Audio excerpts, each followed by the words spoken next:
west of Chicago called Ottawa. Carey Ott from Ottawa. How do you like that? That's pretty cool. Yeah, nothing but corn there, basically. So I moved to Chicago when I was like 18. Went to college.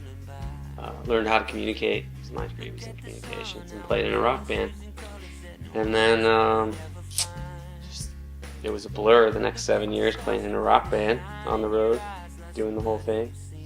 And then I decided to quit music, basically, because the record labels and everything were saying they didn't hear a single, and all this stuff. And I just got really ticked off, and I was just like, F it, I'm gonna go work at a bank. So I did that. I went downtown Chicago, worked in the Sears Tower for a year. And then I got a call from my manager, and he's like, hey, Ray Kennedy down in Nashville got you a record deal, with dual tone, blah, blah, blah. Nashville, huh? All right, So I couldn't refuse. I was writing songs that would later go on the record at that time, And it's interesting, when I decided to quit music as a business, like, the best stuff started coming out.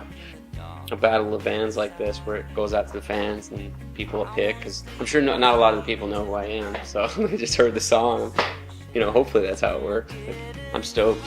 Thank you for voting, everybody. I'm flattered. This is amazing.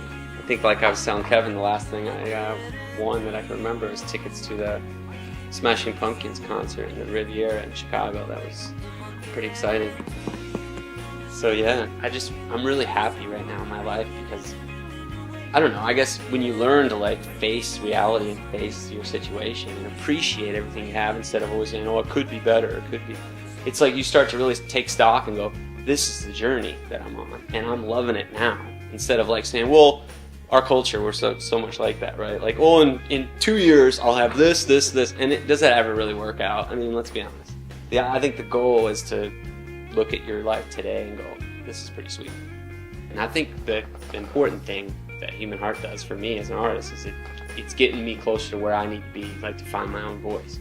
Because Lucid Dream, I'll admit, is Beatles-ish. It's like Beatles and Kinks kind of reissued, and that's fine. It's part of my process. And then Human Heart is a little bit more like, is that world music? Is that reggae kind of? What is that feel that he has underlying his pop, song?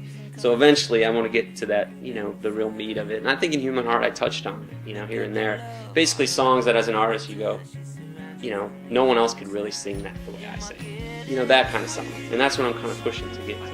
This album, Human Heart, has a lot of songs that I think about uncovering something that you've been hiding.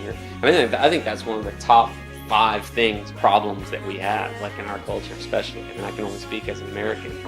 But we're hiding. Why are we hiding so much? And there's a song on the album called Be Honest. And it's pretty simple. Just try to be as honest as you can day in and day out. And the rest is forgivable.